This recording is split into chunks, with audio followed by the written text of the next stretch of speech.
Syndicate তৈরি হইতেছে আপনাদের কারণে। আপনারা যদি এইখানে আইসা হাইলাইট না করেন যে তেলের সংকট আছে, না আমরা তো বলি না, আপনারা আসেন আমাদের মতো কিছু লোকরা কথা বলতে দেন, এরা বলে কি তেলের সংকট। তেলের কোথায় সংকট বলেন তো? আমি আজকে 600 টাকার জায়গায় 300 টাকা নিছি। আপনি আরেকজনের জিজ্ঞান হে কইবে আমার 1200 টাকা দিলে ভালো। কেন ভালো বলেন তো? ও স্টক করতেছে। তা আপনি আপনার নিউজ আমি দেখি না, দেখে মনে করতেছি যে ডেইলি স্টক দিছে তেলের সংকট, তাহলে আমার আজকে 10 লিটার স্টক করতে হবে। এই যে স্টক করা শুরু হয়ে গেল। প্রথম আলো দিছে 15 স্টক তেলের সংকট, আমিও প্রথম আলো নিউজ দেখা যা কালকে গাড়ি নিয়ে যা 15 লিটার স্টক করছি। আমার তো লাগে না, আমি তারপর আমার ঘরে তেল স্টক করতেছি।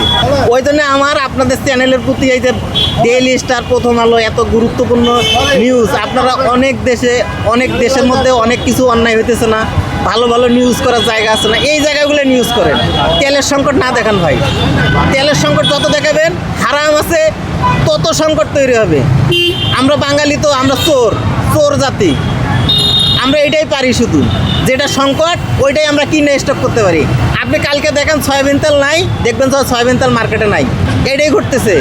আপনাদের মাধ্যমে আমরা শুনি যে নাই, আমার মন চাই যে আমিও কিছু স্টক করি। আর যখন আপনারা নিউজে আসবেন না, মনে করেন যে আপনারা এগুলো দেখাবেন না, তখন দেখবেন যে কালকে এতগুলো লাইন নাই। বিশ্বাস করেন এতগুলো লাইন থাকবে না। এই যে আপনারা দেখান দেখে লাইন থাকে, দরকার কি দেখানোর? এর থেকে ধরেন আমি একজন এই যে মারামারি হচ্ছে, দোকানপাট বন্ধ হচ্ছে, চাঁদাবাজি হচ্ছে, এগুলো দিয়ে নিউজ করেন। এই তেলের সংকট এগুলো দেখানোর দরকারই নেই। এটা স্বাভাবিক, যুদ্ধ চলতেছে, দেশে তেল সংকট থাকবে।